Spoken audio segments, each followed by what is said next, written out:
Hello everyone and welcome back to another episode of our Europe vlog dito lang sa The Coffee Couple. Andito pa rin po kami nakasakay sa big bus habang nililibot namin ang Vienna.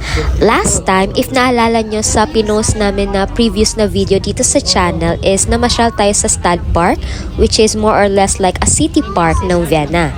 Ngayon naman ay target nating puntahan yung Schönbrunn Palace, which is isa sa pinakamaganda at pinakasikat na palace dito sa Vienna. Kaso, isa din ito sa pinakamalalayong destinasyon mula sa sentro. But, luckily, we availed the big bus, kaya pwede natin itong puntahan kasi isa ito sa mga destinations na pwede nilang pagbabaan. Ang big bus kasi dito sa Vienna, dalawa yung ruta niya. So, we have the red line or yung city tour lang, and we have the blue na ruta, which is kasali na yung Schönbrunn Palace. Tinatawag din siyang Palace na Road. And etong sinasakyan namin is red city tour lang to. So, kailangan namin bumaba at maghanap ng bus na may nakalabel lang na Palace or Schönbrunn na ruta para doon kami sasakay para makapunta kami sa Schönbrunn Palace. Currently, andito po kami ngayon sa Albertina, which is yung first stop ng any na big bus na ruta. So ngayon ay break time ng driver ng sinasakyan namin na big bus. So hindi naman masyadong matagal yung hintayan, mga 5 to 10 minutes tsaka lalarga ulit kami. So syempre kailangan din nilang magpahinga or maghanap ng kapalitan nila sa pagdadrive ng big bus. And kadalasan naman nangyayari yung palitan sa first stop talaga. Kaya nakikita nyo sa likuran namin wala pang masyadong taong nakasakay.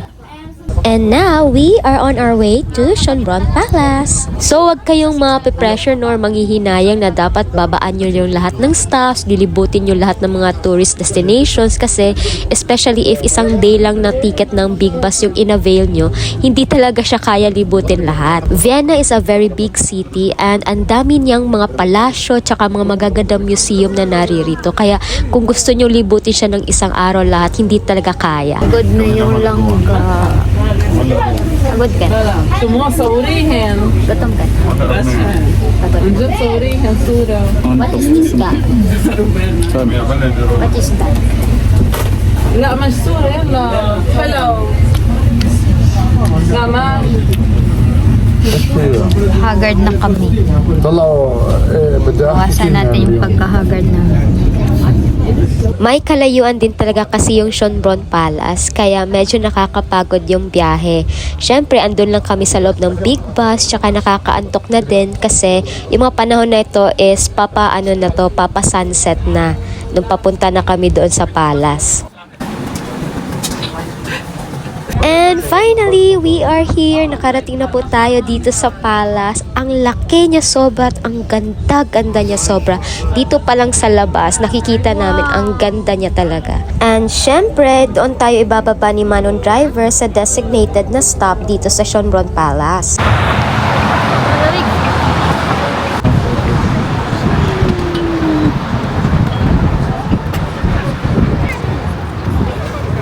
Gang.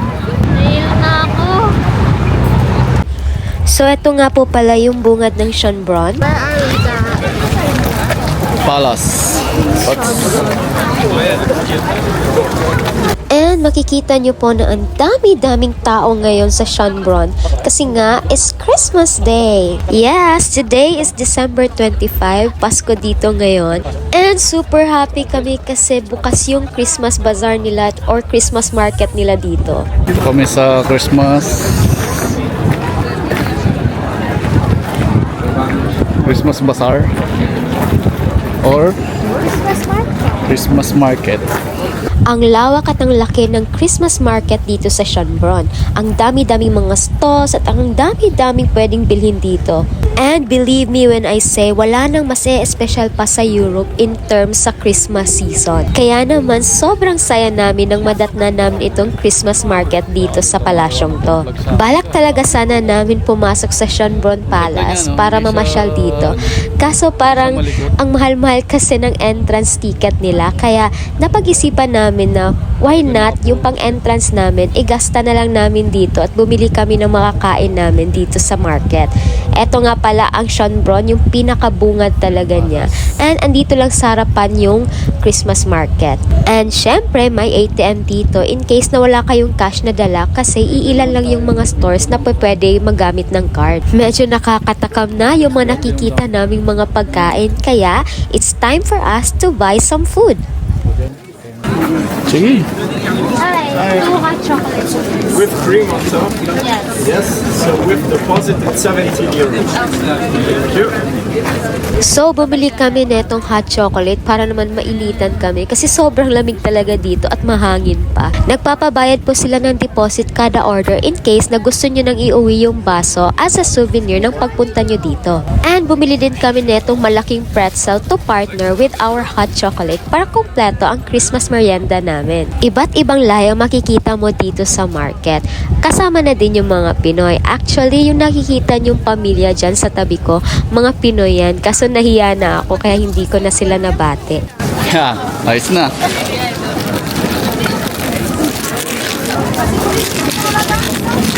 Parang kasi laki ng mukha ko.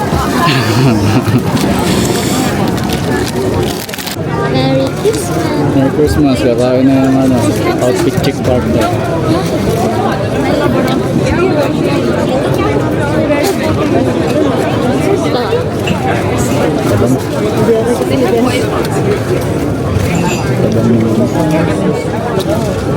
Whipped cream na nga dati. Medyo nakakatuwa to nasa likod namin. Nakikita nyo yung mama, yung parang matandang mama na nasa likod. Nagtatanong siya at naghahanap siya kung saan daw yung bilihan ng ice cream. Ang lamig-lamig ng panahon na yon. Pero napaisip kami bigla, oo nga, no? Parang ang sarap nga mag-ice cream doon. Pero so far, wala kami nakitang nagbebenta ng ice cream doon sa Christmas market. Kaya tinatanong niya itong nasa likuran namin kasi meron silang binili na parang kahawig ng ice cream pero hindi siya ice cream. Tigat? Parang malambot. Ayan, sobrang tuwa ko niyan kasi isa sa mga pangarap ko talaga makapag hot chocolate with the person you love on a cold Christmas day at natupad yan sa pagbisita namin dito sa Schönbrunn Palace.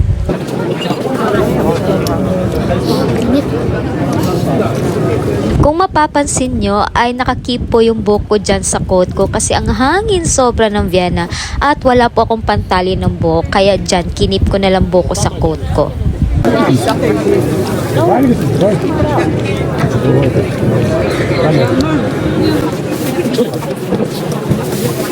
Pero di ka nakasulat eh. Slash Schönbrunn. Nag-auto focus siya ga.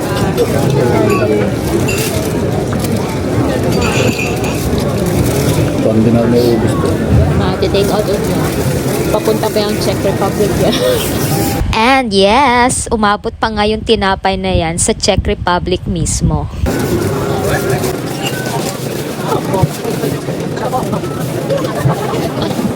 And pagkatapos namin maglibot ay sumakay ulit kami ng big bus pabalik sa sentro. Okay, may earphones na kami. Ngayon lang. Jeli, hoću da čujem detalje. Bilo nešto Itza yung sasabihin ko ništa nisi rekao da bude konkretno. Ay, ga, kumusta yung earphones? Wala pa naririnig. Pasaksak ko pa lang. May audio guide po kasi dito sa Big Bus, kaya kung saan mang street kayo pupunta, ipi-play lang ng driver kung ano yung history at ano yung storya ng kalyeng yon o ng building na yon. Disposable po yung earphones, balik pagkatapos nyo gamitin ay meron lang siyang lalagyan kung saan pwede nyo itapon or ilagay yung earphones nyo pagkatapos nyo gamitin. And this is our ride back sa sentro. In the end streets where history breathes, we stroll hand in hand like in our dreams, with the grandeur of palaces and the charm of the past. Every moment with you forever will last. Touring Vienna where love finds its grace, underneath the arches in this magical place. With every step our hearts entwine in the endless embrace. Your pagkatapos niyan ay bumaba kami dito ulit sa Stud Park kasi ihing-ihi na po kami. And meron kaming nakita ditong CR sa may bandang patawid netong bridge na to. Kaya doon kami iihi ngayon. Wala pong masyadong mga CR or public toilet dito sa Europe at lagi po silang may bayad. Kaya kailangan talagang magdala ng mga euro coins para magbayad at makaihi or makagamit sa CR nila. Oh, ito pa rin ang inyong outfit check. Outfit check. Naambon na. Sumisipon na kami. Basta okay lang. Basta may Solmux tsaka new shape. Tapat na. News lang meron doon. Solmux lang ba? Tayo magagawa dyan. Outfit check. Geng geng. Tae. Pagkatapos ng Stud Park ay nag-big bus ulit kami at pumunta dito sa sentro ng Vienna. Yes, gabi na pero hindi pa dyan natatapos ang paggala namin sa syudad na ito. Kaya samahan niyo po kami sa aming next video as we tour Vienna at night dito lang sa The Coffee Couple.